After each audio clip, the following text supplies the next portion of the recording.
मोहन मुरतिया बा। हाँ, हखिया में बसेला जे सावर सुरतिया बा।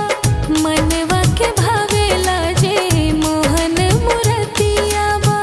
पिया के चरनिया में बाट चारो धाम। सखी रे मोरा सैया लागे मधुबन के घनश्याम। सखी रे मोरा सैया लागे जैसे अवध के राम।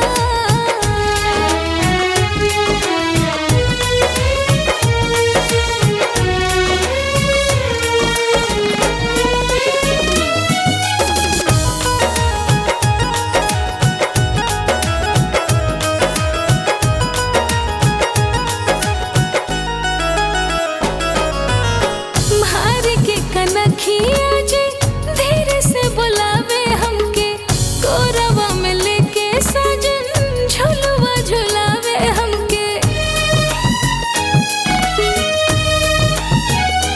ओढ़ लेले बानी हम ता प्रीत के चुनरिया। नावे लिख दिहले बानी सगरो मेरिया। पिया के संगतिया में बीते सुबह शाम। पिया के संगतिया में बीते सुबह शाम। सखी रे मोरा सैया लागे मधुबन के घनश्याम। सखी रे मोरा सैया लागे जैसे अवध के राम।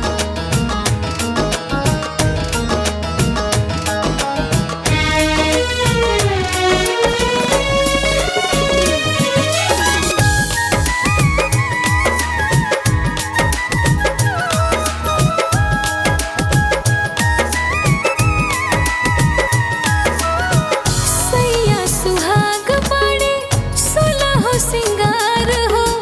बड़ा भाग पवनी हम ऐसन उपहार हो।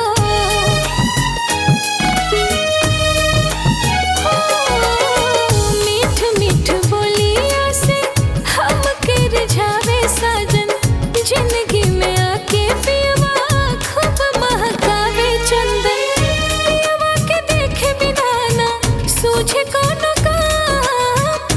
पियवा के देखे सिवा ना सूझे कोनो काम। सखी रे